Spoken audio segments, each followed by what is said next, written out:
Oimore nyikwara mugiro kamana nyakunkitera mugi TV kaune wangsae chendu maro imore anuka nyasaye yuno choko chupo kaendi gi Wilson Ochuka jakabuoch kobita jaluko marwa kaso bangi wabrogomba ke buchijo pengi Professor Peter Wanyande. Professor Peter Wanyande en jalonye weche mag telo kendo bende nodwaro kom mar commissioner mar IEBC wadhi penye ni mondo jo penyo bed gi chir kata gi yie gi IEBC angoma koro idul mar IEBC nyaka tim sani seche makoro wachomo yiero madundo bende nitiere kaendi majigo embaka mane mbaka mobrogo kode saa 3:30 kanyo e buch jopiny imido irunjo pachi 2:600 eka kinyalo yudo wan kaka pile nyinga Trevor Ombija jandingo panga jonyakach den Ombija taya nyakwar guok ocha pesa magi weche manyien ma wan go.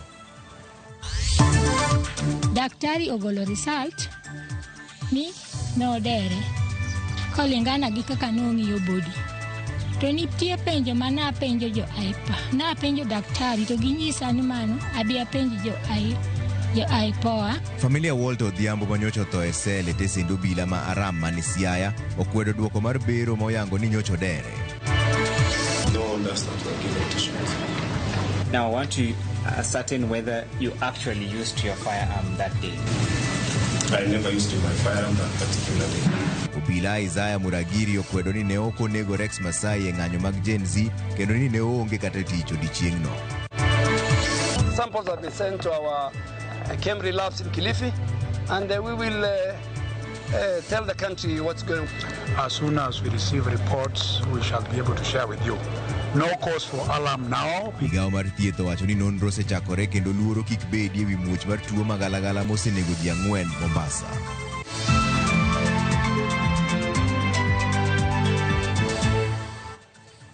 Ero kamano. Isaiah Muragiri ma en obila kendo achiche buch nek mar Rex Masai manochiel gi magena mowito ngimane kinde ng'anyo mag kwedo paro mar chik mar omenda ma higa mokalo ne ochopo nyim doho mar chiwo duoko e burano.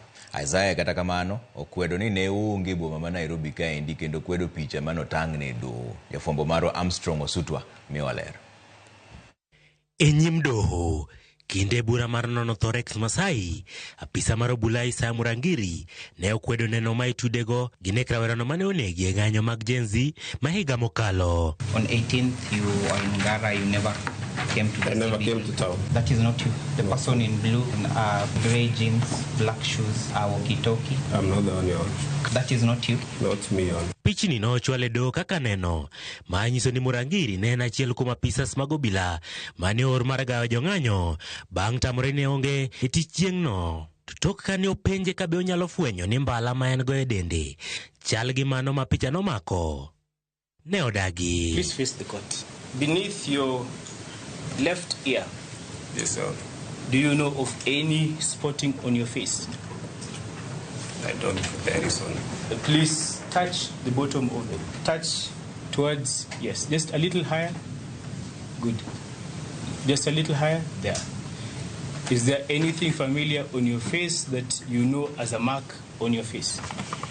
Neno mag report mawuok e kambi tudruok mano ma tarik 20 chieng' mane Rex Masai wito ngimane e lwet obila ne nyiso ni kar saa 8 gi dakika 30 kaachiel kod saa 2 chieng'no Isaiah Muragiri ma en achich maduong' e burano ne ni kod simbe mar ong'we yamo machiegni gi Intercontinental ma yudore Uhuru Highway. Is the must information that pinned the phone this exact moment. Would you confirm that Intercontinental Hotel is along the Uhuru Highway? Continental Hotel, I can't recall exactly it, but it's within areas of parliament. Pichni matarika par kod aboro, simu mar ong'we yamo ni kaachiel kod banglini chalre. Kata kamano, Murangiro dagi ni mano ok en. Apisa mochung' ne timo nonro e burano Paul Njihia ne ogolo neno ni ng'ieng'ie mag remo mane ochoko kama ne timno timore, kaachiel kod nonro mag nyinyo mag remo kata DNA mane okawe ringre Rex Masai nochalore. And those samples were picked from the scene, and it has already this far established that Rex Masai was shot during the demonstration, and that blood sample matched the one that was collected from Rex's body. Chik ne ogol ne apisa sadek mawuok e tesend obila ma Central kama oting'o Martin Githinji, Simon Waweru kaachiel kod Geoffrey Mbae mar chopo e duol mochung' ne keto nyong'ong'e ne obila IPOA kendo ndiko dhogi. Armstrong Osutwa, Ramogi TV. Jatend migawo mar arita kwe Kipchumba Murkomen odok ne sirkal ewi ripot mar kwan ji 42 mane owito ngimagi e ng'anyo mar tarik 25 dwe mokalo kod tarik 7 mar dweni. Ataro mar ripot mar duol marango ratich oganda pacho ka KNCHR mawacho ni kwan go ne gin ji 61. Mana kaka jafwambo mar Walter Nyambaga leronwa, Murkomen okoni ripot manyoro gol en moyangi kendo puodhi gi obila. Ndalo achiel bang' yango ni maromo ji 42 ngimagi kinde ng'anyo ma tarik 25 dwe mokalo kod tarik 7 mar dweni chieng' Sabasaba. Lipot ma jatend migawo mar arita kwe Kipchumba Murkomen oyango ni kare kendo opodhi malong'o kod obila mopogore kod duol marango ratich oganda pacho ka KNCHR mane oyango ni ji 61 ema nowito ngimagi. I have been asked about the numbers that we announced yesterday by the National Police, that came from National Police Service regarding the people who died in the last, in Mandamano on 25th and 7th. First of all, let me say this, that nobody is intending to hide numbers. There is no value in hiding numbers because it's about human beings. For avoidance of doubt, there's no, if the numbers eventually is tallied and it becomes 61, beyond the numbers that have been received by the police, we will say 61. If it's more than 61, we will say that. Murkomen okoni sirkal oikore mar chiwo ler kendo menyo kwan mage kod duol moro amora maparo ni sirkal badhore kod kwan go. Murkomen olero ni tarik 25 mar dwe mokalo maromo ji 17 ne owito ngimagi, to tarik 7 mar dweni chieng'no mar Sabasaba maromo ji 25 ne owito ngimagi. And therefore, we have, if someone has a higher numbers than us, than the National Police Service, there is no problem. These are both national government institutions. They are national institutions. And there is no reason why they cannot meet and work on tallying those numbers for reasons of accountability. Murkomen mania ni limbe mare Turkana, weche rita kwe otelo ne sirkal, okaw motegno weche mag arita kwe kod ratiro mag oganda, ahinya to ngima jo Kenya. Even one life is very important, and we take seriously the question of loss of life. Some of those people who lost their lives, the circumstances are still being investigated, including a very young girl who painfully lost her life in that situation. Walter Nyambaga, Ramogi TV. Familia mar Walter Odhiambo ma en rawera ma jahigni 24 manyocha otho e tesend obila ma Aram e sub-county mar Arieda, Siaya juma mokalo odagi duoko mar bero ma yango ni rawerano ne odere e sel. Giwacho ni gin kod penjo mathoth ne laktar ma otimo bero e hospital ma Madieny kaachiel kod duol marango tij obila IPOA. Jafwambo marwa Steve Biko leronwa wachni. Tich abich juma mokalo tarik 11 dwe ni obila e tesend ma Bondo nyocha omako Walter Odhiambo, rawera ma jahigni 24 kitudo gi tim mar rocho ratich nyathi manyako ma ja grade mar 6 e skul primar Makolo e gweng' ma Got Kachola mayudore Arieda e kaunti ma Siaya. Bang'e to obila nochwale tesend obila ma Aram. Kinyne gokinyi mane en chieng' Ngeso, obila noluongo min-gi mondo ochopie tesendno, kendo kanyo emane obila oyangone ni wuode oyud kowito ngimane owuon e sel e kinde mane idhi miye chiemo gokinyi. Luonga ni nyathini ni e sel. Nadhi to nong'isa ni nyathini nodonjo e sel ka ngima To ka nidhi mondo migi chiemo by sa 11 ni to yud kotho.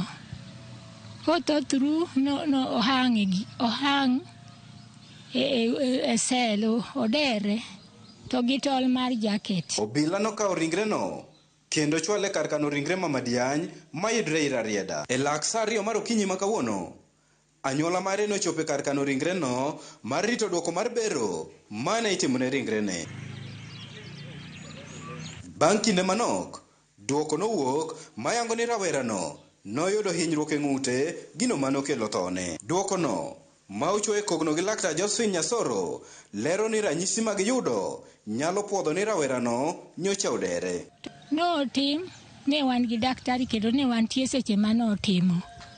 Daktari ogolo result ni nodere kolingana gi kaka nong'iyo body. Kata kamano, min mare mane ochoyo wang'e sach bero no nodagi yie gi duoko makamano kopenjore kaka obila noyiene wuode mondo odonje sel gi jaket man kod tol matin mowacho ni ne ok nyal kawo ngima nyathine. To nitie penjo mana penjo jo AIPA. Na penjo daktari to ginyisa ni mano abi apenjo jo AIPOA. To penjo no apenjo jo AIPOA to apok giduoka. En penjo niya ei sel be thuolo nitie mondo ng'ato donj gi jaket mane nyathini odonjogo korwako. Mar ariyo, tol mane inyisa mar jaket ni nyathino ohango modere en tolo moro matin kalure gi body ma nyathino. Ok ne an gi yie ni onyalo dere gi tol. Kata odoko ni ok oyudo duoko ne penjo no, owacho ni chenro mar yik to nyaka dhi nyime. Wadwaro ni mondo wagole mochari 21st to waike 22nd.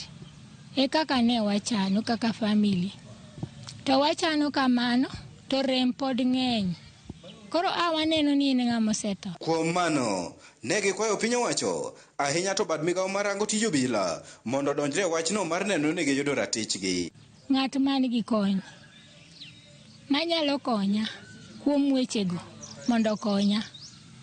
Nikech thogno aneno kaka duoko ok ni kare nikech penjo madwana jo AIPA oduoka to ok giduoka. Koro aneno ni pod an gi okan gi aidira e wachni.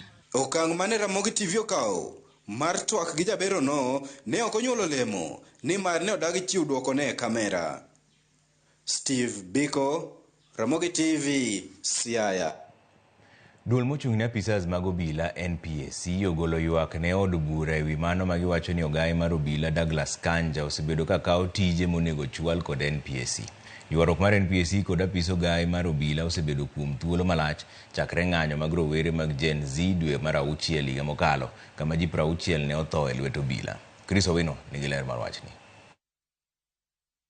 Ywaruok e kind duol mochung' ne obila NPSC kod ogai mar obila Douglas Kanja odhienyore kendo e nyim od bura bang' duol noseyo Douglas Kanja kuom tayo tije ma onego chwal kod duol mar NPSC.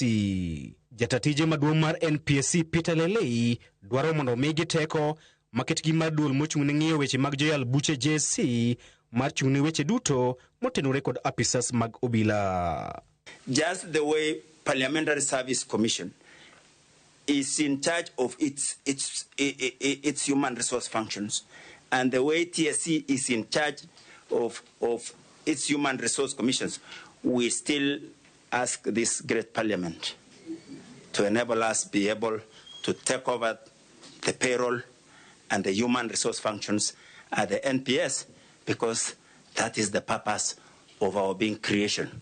E nyim komiti mar od bura mochung' ne ng'iyo ka sirikal tiyo gi omenda mag jopiny, Lelei wacho ni kata chenro mar daro apisas mag obila ma en tich mar duol mar NPSC osebedo ka itimo kod ogai mar obila. It is also true, Chairman, that during the period under review, under audit, the National Police Service Commission was denied access to National Police Service payroll, and hence payroll inspection and human resource audit could not be carried out to determine the implementation status of the Commission's policies and resolutions.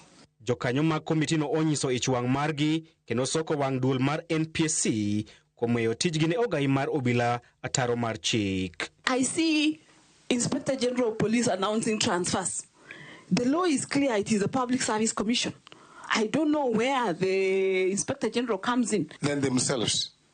That the people they are supposed to supervise, they have more power than themselves. Do we have reason, Chair, to continue listening to people who have admitted that we have thrown in the towel? We summon the IG to appear before us with you, and we tell him the truth. We tell him the truth that this mandate and this one belongs to the commission, and therefore he needs to vacate that mandate. You need to be black and white, not to hide, because if you read the way you have done your response, it's like you are fearing somebody will blame me. Kaluwore gi ywaruok makamano, komitino ochiko duol mar NPSC kod ogai mar obila Douglas Kanja mondo chop e nyimgi kaka yo mar tieko gwandruok manie kindgi. Chris Owino, Ramogi TV, Nairobi. Director migao mar thieth e pacho ka Patrick Amoth okoni onge luoro kaluwore kod gino ma ichich ni en tuo makoch mane onego ji 4 e gweng' ma Matangini e Changamwe mani Mombasa. Maendi en bang' luoro kwako jodak ma Changamwe kendo dwaro ni piny owacho tim nonro mapiyo mar yango tuo mokelo tho mag ji 4 e gweng' achiel manoyud ringregi ka okuot e ot. Joja oko nigi ler mar wachni ka Mombasa. Bang' jodak ma Matangini od bura ma Changamwe nyiso luoro ewi gino magikoni tuo makoch magichichgo ni ne onego ji 4 mane yud ringregi e udi, migao mar thieth ne koro wuok oko kawacho ni onge luoro mora mora. Ma en bang' nonro mohiu yango ni onge kido kata ranyisi e ringrego manyiso ni en tuo makoch mapok oyangi, ka bende gilero ni moko kuomgi ne oriko tuore kendo ne gidhi e ute thieth manyo thieth. No cause for alarm now because some of the cases are reported to have had coexisting conditions, and they had been in contact with the health facilities. So we are strongly of the opinion that there's nothing to worry about. Nobody in Mombasa is exhibiting any unusual symptoms, and wananchi should stay easy until we come up with a report based on the findings of the postmortem team. Samples have been sent to our Kemri labs in Kilifi, and we will tell the country what's going on. But what the DG has said as our head of technical, not only for me, but for the whole country, matters health. Kata kamano, gilero ni piny owacho oseoro apisas mag thieth kotelnegi kod jabero mar piny owacho Laktar Johansen Oduor mar dhi nono ringre ji 4 go masani okane kar kano ringre ma Coast General Mombasa mar yango gima dine kel tho margi. We have received reports of 4 deaths in various parts of in Migidani. Not correlated, nobody is exhibiting any unusual symptoms. We have not established any clear pattern. Our team is on the ground, led by the Chief Government Pathologist, Dr. Johansen Oduor. As soon as we receive reports, we shall be able to share with you. Motelo ne mano, migao mar thieth e kaunti ma Mombasa ne ogolo lipote wi tho mag ji 4 go magin dayo ma jahigni 91 mane oyud ringre e ode tarik 9 dwe mar 7 higani, dichuo ma jahigni 57 mane oyud ringre e ode tarik 14 dwe ni mar 7, dichuo machielo ma jahigni 69 mane oyud ringre e ode tarik 14 no, kaachiel kod dichuo ma jahigni 55 ma bende ne oyud ringre e ode tarik 14 onogo no ka giduto giwuok mane gweng' achiel no ma Migadini. En gino mane okelo luoro ne jodak to chutho kaluwore gi ranyisi mag dendgi magikoni ne oyudi ka chalre ma en del mokuot kaachiel kod bedo gi aruodhi. Nikech luoro osedonjonwa ma kata an awuon aseluor. Nikech kaka wan gi nyithindo koro ok wang'e ni next biro bedo ng'awa. Koro wakwayo ni mondo okonywa gi dakteche mondo obi opimwa kae mondo ng'i tang'o monego ji e kor gweng' ma wantie kae niendi. En tuo ma dend ng'ato kuot ka gima macho wang'e, to ng'ato kuot miparo ni en liech. Koro wakwayo sirikal man malo, gavana wa kod mbunge wa Omar Mwinyi ni gikonywa. Migao mar thieth koro koni biro chiwo ler bang' yudo duoko mar bero mag ringrego. George Aoko, Ramogi TV, Mombasa. Jatend migao mar omenda John Mbadi oyango ni piny owacho osiketo kenge mag neno ni nengo modhi kod nengo mar ngima odok piny. Ne owuoyo e nyasi manobagi gi jokanyo e sekta mar modhi kama noseyo mane en jakom komiti mar budget e od bura machon Ndindi Nyoro kuom kwedo kenge ma sirikal temo kawo mar bero uchumi ma pacho ka, kowacho ni ndalo manene kom notero thoth dongruok mane gwengegi. Lidio Keyo nigi ler mar wachni. Jatend migao mar omenda John Mbadi okwedo weche ma osebed ka iwacho gi jaod bura ma Kiharu Ndindi Nyoro ewi medruok mar nengo mauta e pacho kae. Gino mowacho ni obedo kaluwore gi lweny ma osebed kind piny Iran gi piny Israel. Gino manyuolo penjo ewi okenge ma sirikal biro kawo mar kelo fuong'ruok ne jopiny e nengo mauta. You know, when you start misreporting things and giving statements that are not factual, and you have been chair of the Budget and Appropriations Committee, then you leave Kenyans asking questions whether you have what it takes to offer leadership in whatever level. Because you cannot say that the prices of petroleum products have gone up because the government has diverted stabilization fund to finance, to pay or to take loans that are secret. What is secret about securitization? Oseo Nyoro mabende ne en jakom machon mar komiti mar budget e od bura kuom seo kenge ma sirikal osebedo kakao mar bero chumi, kowacho ni ne orem kawo kenge mowinjore kaka jakom komiti no e kinde telo miyo oonge kod ratiro mar geto chenro go gi weche mag oyuma. Because there are people who believe that Kenyan resources belong to a few group of people. And this is not ethnic, this is the reality. Honorable Ndindi Nyoro, give us a break. You are the chairman of Budget and Appropriations Committee. You didn't do much. Allow me space to do better and improve things. By 2027, tutarudi kwa wanye. And that time hata mimi nitavaa suti yangu ya siasa. Hii kitu imeniweka. I cannot even... You know, now I'm a minister. Oyango ni limbe mare e piny London ne giketo winjruok gi kembe machano kelo apise gi e pacho kae kendo ndiko rawere tije ka koro okwo rawere mondo mi oyud yore makare mag chiwo pachgi to ok ng'anyo ma iketho e mwandu mowacho ni biro riembo joket mwandu e thurka. We signed with AFC, going to have their regional office in Kenya. And finally, you are all aware, European Bank for Reconstruction and Development. Parliament approved. They are coming here. They told us by September they are putting up adverts to recruit Kenyans to be employed in that company. How will these people be encouraged when what they are seeing in BBC and CNN is people who are vandalizing shops, who are going everywhere, and then you say that those people were transported by trucks to those areas. They were transported, yes, to Kirinyaga. Then after 3-4 days, almost a week, the goods that were stolen are found in the villages in Kirinyaga. So those people were transported from wherever, came there, vandalized the shops, and gave the locals the goods to keep for them. You know, let us be realistic. Mbadi onyiso yie mare ne piny Kenya ochomo kama ber ahinya te yore mag uchumi, to magi duto yango ni biro nyalore mana ka oganda jo Kenya onyayo kwe kendo bedo gi yie kuom piny owacho. Lydia Okeyo, Ramogi TV, Nairobi.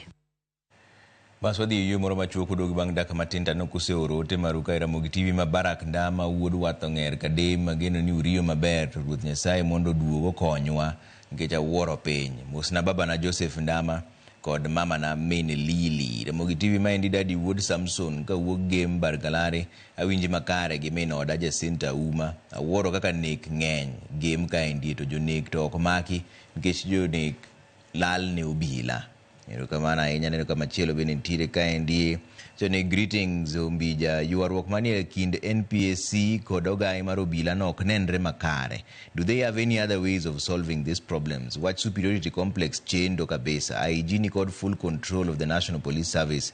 Gik ma commission wacho go to gin mana hot air. Mano shemo to mar DCI. Aneno kama chielo bende nitiere ka endi Collins Obuon. So ne alonya kwar guoko cha pesa ma Collins Obuon kata ker mar chokora Kenya mangima. Waneno Ramogi TV ka wanugunja Siaya. Okwa mor gi nek mar sel manotimore Siaya no. Obila nyaka rit joma maki kendo nyaka tergi e court. Ombija Mosna majority leader mar Kisumu County Keno oko nyale. Neno kama na inya. Mchele bende nitiere ka Ramogi TV majakom mar boda sako makabondo Migosi Gideon Ochuka Mausiep Governor Nyarwang'aya Trevor Imure akwa jotelo mheshimiwa Opiyo Wandayi kod ker marwa ni giwe ketonwa bei mar mafuta mani malo kamae, giyie gi mbek bei mondo duog piny. Wamor kod dongruok mane ker gi PS Raymond Omolo tero ne jo Kisumo tuk-tuk. Wan bende wakwayo ni okelnwa kata tuk-tuk moko ariyo kende gi apikni moko ei saga marwa mar Kabondo West Ward kaendi, ka gin god gavana marwa Honorable Nyarwa Ng'aya. Mano jakom Gideon Ochuka, wuod Kabondo, jakom mar boda boda Sacco ma Kabondo. Bas wadhi yweyo moro machuok udogo bang' dakika matin, kik udhi mabor ahinya.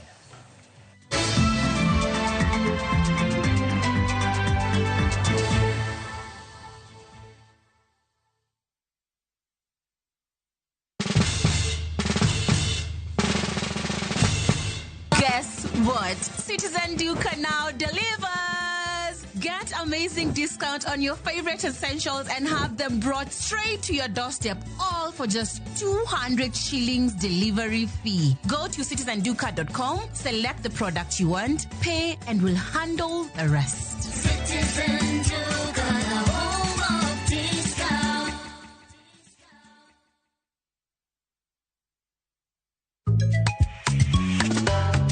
In the kitchen, what do we bring? Break a cubicle string, flavor on a string. Pull it, tear it, crumble it. Let the fresh flavors all get in. Make it bits more tasty, family more healthy. Reiko cubes could string my bestie. Reiko cubes ming'eyo cha, mandhadho mare miyo chiembi medo bedo mamit moloyo. Sani koro nitie paket manyien. Yud mari e duka kata supermarket mantie machiegni kodi kawuono.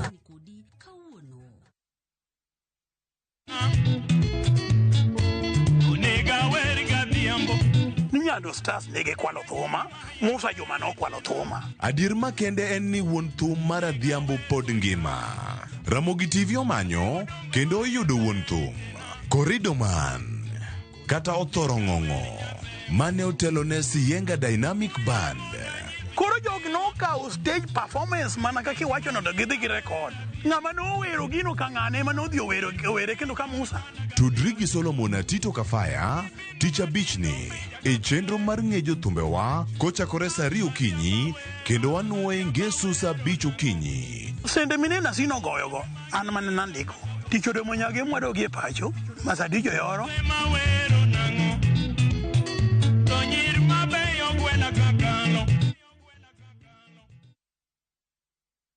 Introducing Wigo, your trusted ride. The ride with the most reliable, verified, efficient, and transparent drivers. With fabulous cashback incentives for passengers, each trip on Wigo feels like an upgrade. Download Wigo from Play Store or App Store or SMS Wigo to 20425 and ride with confidence. Wigo, let's go.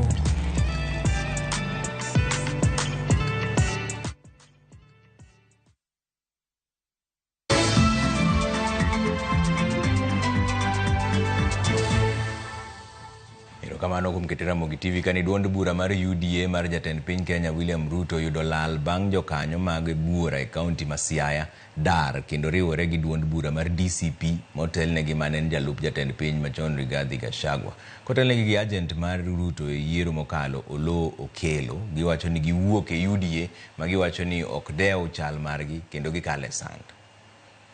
Omiyo wadar e UDA en ni jo UDA otamre timonwa promising because nomiwa thuolo mar dweche 6 to wabe wayude gimo kaka joma noketo kuone mesa. Kuono nwakete mesa to waneni makodumiro. At the end of the day wano kwachame to podo kwachame nyaka kawuono. Kata tije manwa tiyo duto onge ng'ama nochul. Kawuono waamua ni mondo wawere kod chama mar UDA kendo wajoin DCPE. Weche mag tich nene giwachonwa ni mano gibro timo bottom up. Koro gima waneno ken bottom up. Waneno ka koro wi pyramid ong'i piny to sianda pyramid ong'iyo malo. Wasebete UDA koro watemo kandi DCP. Mwang'eyo ni ja DCP no bende wan godo UDA. Gimomiyo no wuok no wang'eyo emomiyo wabi waluwe kono. Riwruok makedo ne ratiro mar nurses, Kenya National Union of Nurses e bade ma Homa Bay ogolo milome mar ndalo 7 ne sirikand kaunti no mar chopo dwaro mane gisepedhonegi ma ka ok kamano to gidhi e ng'anyo juma manyien. Jatend riwruok mar nurses e kaunti ma Homa Bay wacho ni ne giketo kokgi e ogirimiti 4 mane sirikand kaunti no onego ketie tim bang' kane gichungo ng'anyo margi dwe mar 1 higani to nyaka sani kuom ng'ur mane gichwalo onge mosetim. Jakom riwruok makedo ne ratiro mag nurses e kaunti no Emadick Okeyo gi jalupne Brenda Peterson koni gik mane giwinjore ni otimnegi oriwo medo nurses 386 lemo, ndiko nurses 150 e kind mamoko bende. 10 days from today, ndalo biro kochakore kawuono mondo gine ni weche 4 mwawachogi mondo chop kargi. Kendo wakonogi ni okwaikore mar bedo piny kwa discuss wach mag promotion. Promotion is a done deal. Wadwa ni barupe mondo chiw. Okwabi bedo piny no chakwa wach mar gratuity gi salary arrears. It has to be paid with the July salary. Be okwachakwa bed piny no wach employment of additional 150 nurses. We've been very patient to okwadhi rito any longer nikech the nurses obedo very patient kagi rito the promotion letters. We had an agreement that is the promotion letters were to be out in February. Till now it's like more than 4 months down the line. We've not had any communication from them. We've not been promoted. Nurses have always been working and some of the nurses have not been promoted for more than 10 years.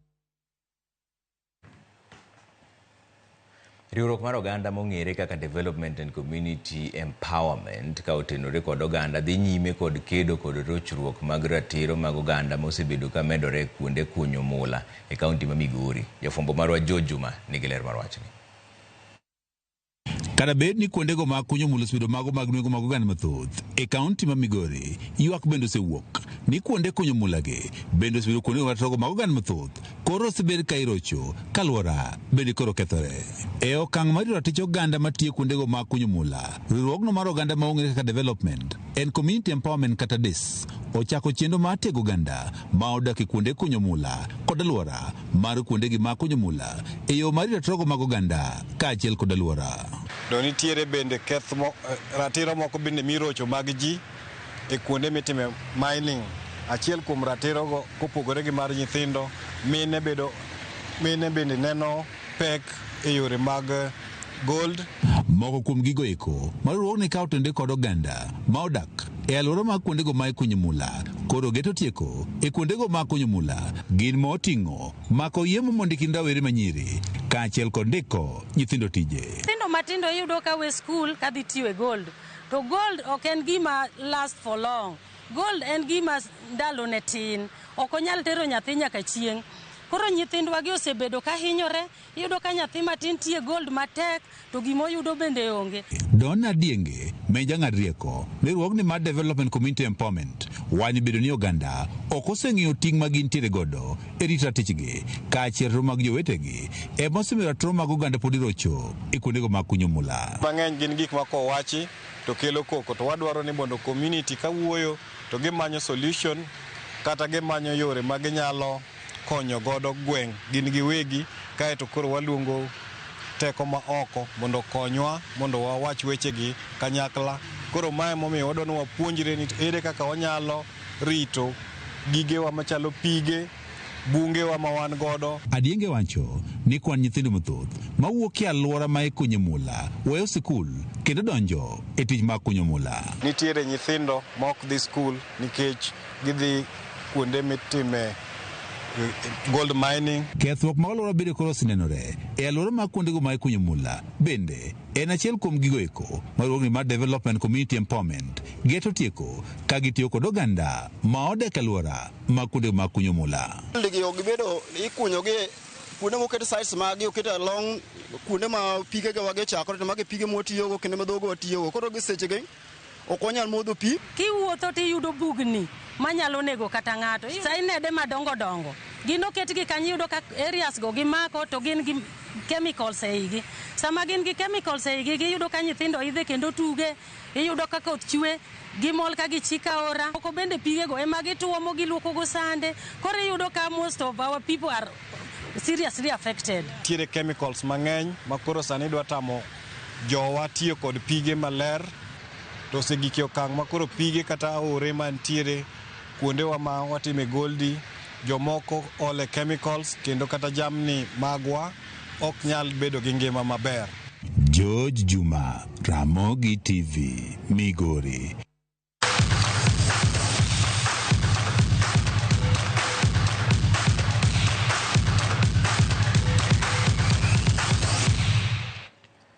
Watikane gi weche mag tuke kapok odonje buch jopiny gi Profesa Peter Wanyande jalonye weche mag telo mosechopo ka wadhi go mbaka mar IBC, lakini watikane gi weche mag tuke mokwongo ni tim mar Kenya Harambee Stars biro rakore gi Uganda wuok tich tarik 21 dweni e tuke mag laro okombe mag pinje 4 mong'ere kaka Four Nations. Tugono biro bedo mar ikruok ne tuke mag CHAN biro timore pacho ka endi Uganda gi Tanzania bende. Jatend piny William Ruto nolimo Harambee Stars e alap makasarani kama kocha Benny McCarthy nowacho ni gisebedo gi ikruok moromo motelo ni tuke go eko. Okwayo ng'uono jotugo mondo gol squad margi. Owacho ni kata kamano gin jotugo mabeyo kaka mana manitiere kwan mar jotugo madwarore.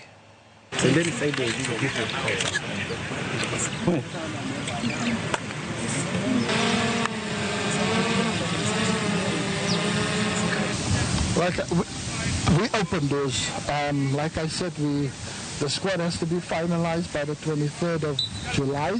So we have a couple more days to work on our craft and see who's where, and anything might happen. Physically, players might break down and you have an injury or two, and then you need to bring in other players. But I hope not. I hope that the team stays healthy, fit and healthy, and then there's no such thing, but it's a really good group.